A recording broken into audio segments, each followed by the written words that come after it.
This happened around Christmas. I live alone with my daughter in a rather secluded and heavily wooded area. We only have a handful of neighbors, mostly people that live in cottage type of houses like us. I work from home, so I only leave the property to drop off or pick up my daughter, and of course for groceries and stuff like that. Not much goes on in the area, which is why I allow my daughter to play in the woods with her friends nearby, as long as she comes home before the curfew I set out for her. One evening, however, something went wrong. My daughter wasn't answering my calls or texts. I was worried as hell. After the recent snowfall, I suspected her and her friends were just trying to push their luck with the curfew. I sat out on the front porch, half pissed off and half worried to death, waiting for her to come home. Hey, you're late! I know, Dad. I'm sorry. I just lost track of time. How do you lose track of the sun? Well, actually, we were inside mostly. Inside? Whose house was it? I want to know who to call. It wasn't anyone's house. Then where were you? You're not gonna believe me, but we found a real-life gingerbread house in the woods. What? There was even a gingerbread man living inside it. We asked if we could play in his house and he said we could, but only has his fairies. So, we dressed up as fairies and then played inside for like 3 hours. And during all this time, you didn't think to look at your phone even once? Well, the gingerbread man said fairies aren't supposed to have phones. You're getting too old to be this bad at lying. Just get inside before you freeze to death. Obviously, the whole gingerbread bullcrap seemed a little far-fetched. Over the course of the rest of the night, I pressed her about it, yet she stuck to her guns. Eventually, I just went along with it, but it never sat right with me. I just didn't want it to blow up into a whole thing she would end up hating me forever for. The very next evening though, when she brought it up again, I was not going to let it slide. Interestingly, she told me about it beforehand as if she was asking for permission to go to this alleged gingerbread house. Even though it was a little later than I usually let her go out, I decided to agree to it, just to see where it led. When she left, I secretly followed her. At first, she went down the same old path towards the neighbors, but after she met up with her friends, they took an odd turn. It was down a trail that I was not familiar with. It became narrower as the evening turned darker. Then suddenly, the girls stopped. Quickly, I hid behind a tree before they spotted me. When they started talking again, I took a peek, and sure enough, in spite of everything I was thinking, there was an honest-to-God, real-life gingerbread house right there, in the middle of the woods, 10 feet off the ground, but built like something straight out of a fairy tale. I couldn't believe my eyes, but my astonishment was far from over. Standing up under the house, the girls dragged a box into the open. From it, they pulled out cheap fairy costumes and put them on. Then, they started climbing up the ladder to the entrance. I couldn't get a good look at them from the ground, but someone opened the door for them. Then they disappeared inside. At this point, I was so freaked out. I felt like I didn't have a choice but to see what was going on in there. So I got out from my hiding spot and started making my way up.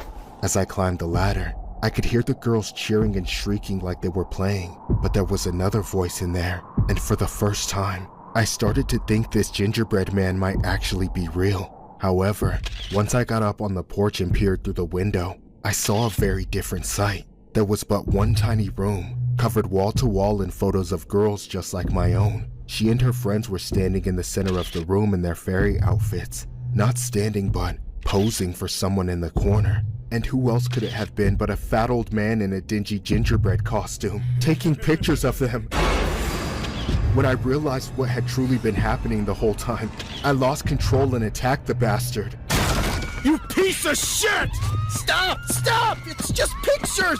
That's bullshit! I'll kill you! Once I exhausted myself beating the brakes off that sick freak, I used my last remaining energy to restrain him until the police arrived. It only took them one look to know what was up. Then they arrested him. He was charged and convicted, but probably for only a fraction of the despicable things he did in that so-called gingerbread house. I'm glad that man's horrible trap is no longer endangering anyone, but I just wish it could have been stopped before my daughter got caught up in it. Till this day, I wish I could have kept her away from ever going in there. A secret gingerbread house deep in the forest sounds like something from a fairy tale, but investigators in Seattle say the one they found was anything but. Now, 56-year-old Daniel Wood faces charges of possession of content of young individuals. An employee for Washington's Natural Resources discovered bedding, food, and a large amount of disturbing explicit content in the treehouse cabin in the Baker Snoqualmie National Forest. This set off a months-long investigation that eventually led to Wood. Forest Service employees had known about the treehouse for about 7 years, but nobody knew exactly who had built it. The last time it had been inspected was nearly 3 years ago. Apparently, it looked like a gingerbread house on the outside. The cabin was dark brown in color and built approximately 8 feet off the ground. There was a porch around the structure, a front door, and windows on the side, as well as a pitched roof and a ladder from the ground to the porch. But when the employee looked inside, he found something startling. On all 4 walls were framed pictures of fairy-like figures, or of what appeared to be younger individuals. The employee took some of the photos to show to law enforcement, and then returned with a detective who then found an envelope that contained more disturbing images, along with an SD card uncovering even more images on it. Eventually, investigators were able to match Wood's DNA to samples collected from a paper cup found in the cabin. Woods was charged accordingly.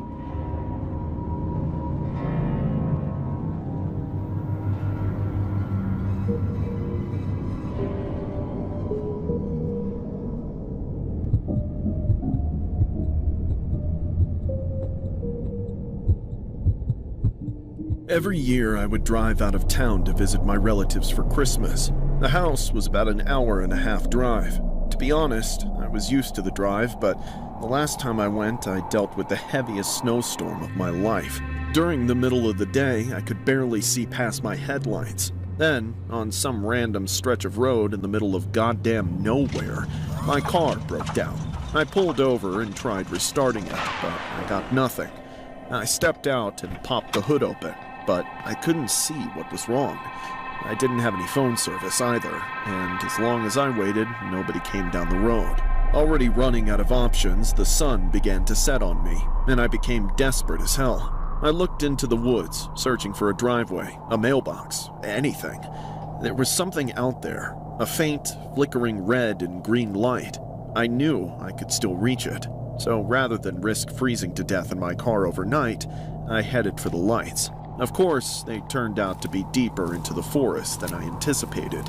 It was too late to turn back though, so I pressed forward. I sincerely hoped I was not heading for some empty industrial building, but when I finally came to a clearing, I was pleasantly surprised. In my hour of need, I had stumbled upon a gingerbread house. It was the nicest one I'd ever seen, as decorated as any miniature, but life-size. And there were lights on, too. Given how secluded an area I was in, it seemed like luck was on my side. With a numb, nearly frostbitten smile, I knocked on the door.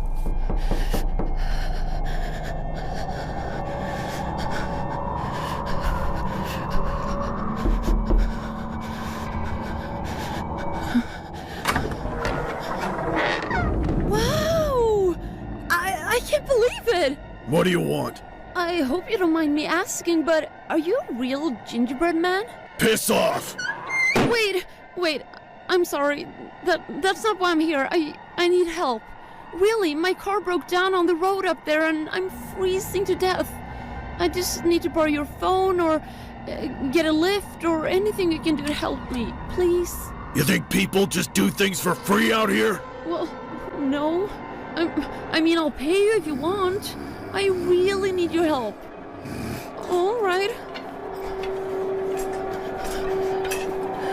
Here, that's all the cash I brought for my trip. $200. All right, get inside. Oh, thank you. But don't touch anything! The gingerbread man living in that house looked like the real thing, but he had none of the jolly attitude.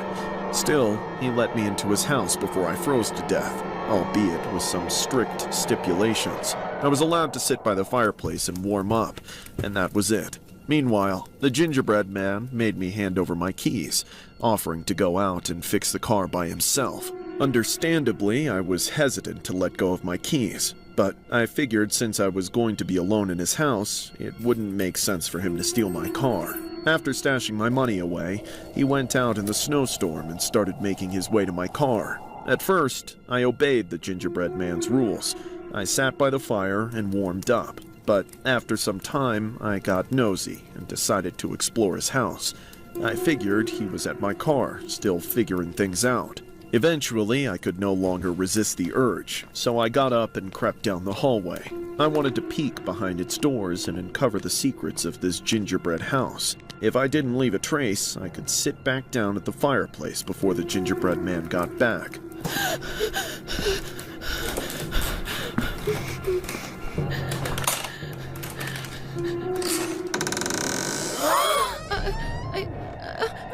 I'm sorry, I I didn't... thought I told you to stay put! Ah!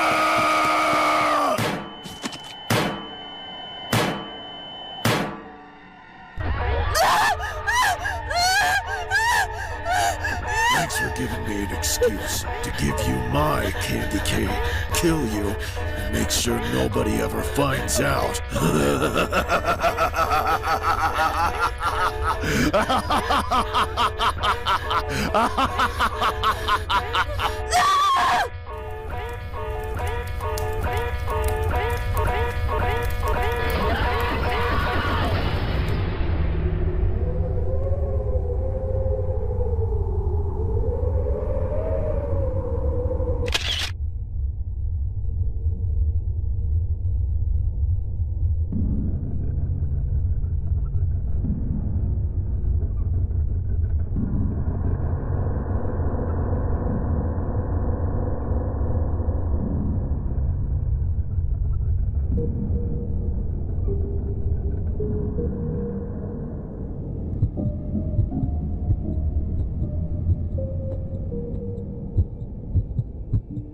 Every Christmas, I can't stop thinking about something that happened to me around this time of year. It's the most infuriatingly terrifying thing I have ever went through as a deputy. A life or death experience with a psychotic gingerbread man. I don't call him that because he had some obese obsession with cookies or because his house was made of sugary cardboard. I call him that because of how he taunted us with that damn nursery rhyme. I'm the gingerbread man. Catch me if you can. We've been after this guy for weeks. It was December, or as some people say, robbing season, so burglaries were up, but not like this. We had a string of devastating home invasions, dozens of families and livelihoods destroyed, terrorized by a burglar who seemed to care more about traumatizing people than stealing their belongings for money. At one point, we thought we had him cornered. We studied his habits, found a vacant home, staged it as the perfect bait. The second he broke into the property, the deputies on watch called us in. Half the force came to surround the house. I parked on the street corner just down the block, near a patch of trees. I listened to the radio as the first deputies charged in, hoping to catch him by surprise. But then, the bastard weaseled out of the house. Seconds after hearing the call out, I saw the perp fleeing. He was headed for the woods, so I got out of my car and chased after him. I was the closest one to him and the faster runner on the force, so I caught up to him just as he cut in between the trees. I wasn't letting him out of my sight. I knew he'd been running for longer than I had, so I just had to wait for him to get winded. Then I had a chance. As soon as he started to slow up, I went through my options. I could shoot him, but even after what he'd done, did that make it okay for me to take his life? I could tase him, but if he remained a moving target, my chances of hitting him with a shock were even worse than with a bullet. Finally, when he got within arm's reach, I just grabbed him. I took hold of his elbow as it swung back and I yanked it. He tripped, fell into the snow, and I immediately crashed on top of him. I thought for sure I had him. I thought there was no way he had it in him to keep going. Stop! You're under arrest! I'm the gingerbread man! Catch me if you can! Suddenly, his arm slipped out of my hands, and that's when he started using my face as a punching bag. He attacked me with everything he had, and even whipped me with some tree branches nearby. And then, out of nowhere, the perp charged and immediately landed another hit, and then another, until I staggered backwards, trying to regain my equilibrium. but the next thing I knew, he was on top of me. In an instant, the odds turned against my favor, and now I was struggling to keep him from doing me in for good. His hands went to my holster. I felt him pull at it, trying to get the gun out. I put both hands and everything I had to keep him from taking it. Finally, I heard the shouting and footsteps of the other deputies pursuing us. Backup. The perp heard it too, and he gave up on trying to take my gun. He gave one last smug look before getting off me and running deeper into the forest.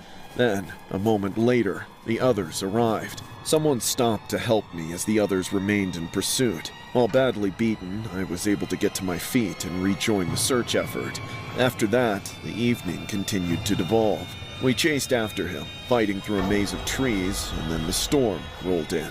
The snow buried our boots, and the freezing wind froze us to our cores. Not even the helicopters, with their blinding spotlights, could catch a glimpse in the flurry of manic weather that hindered us. The bastard got away, and then to add insult to injury, he posted that infamous message on Facebook.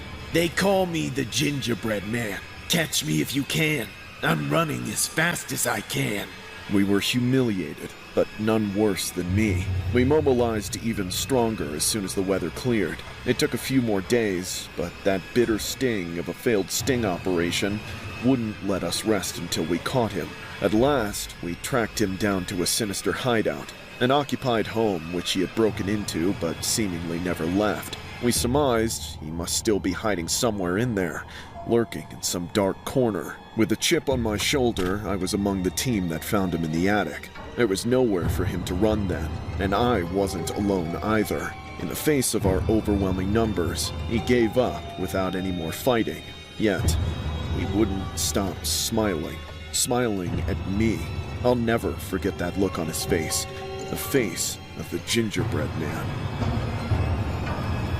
The Gingerbread Man is a children's story about a cookie that runs away from those who try to eat him. But in this case, police say they've caught the real Gingerbread Man, a Pittsburgh area burglary suspect who referred to the nursery rhyme in taunting authorities who couldn't catch up to him. Police say 25-year-old Heath Emery Miller was trying to hide in the attic of a home where police found him on Wednesday. Emery is wanted on several warrants for multiple burglaries. On Monday, he escaped into the woods after police thought they had him cornered. At night, Miller posted on Facebook, saying, "They call me the Gingerbread Man. Catch me if you can. I'm running as fast as I can." Miller was arrested and charged accordingly.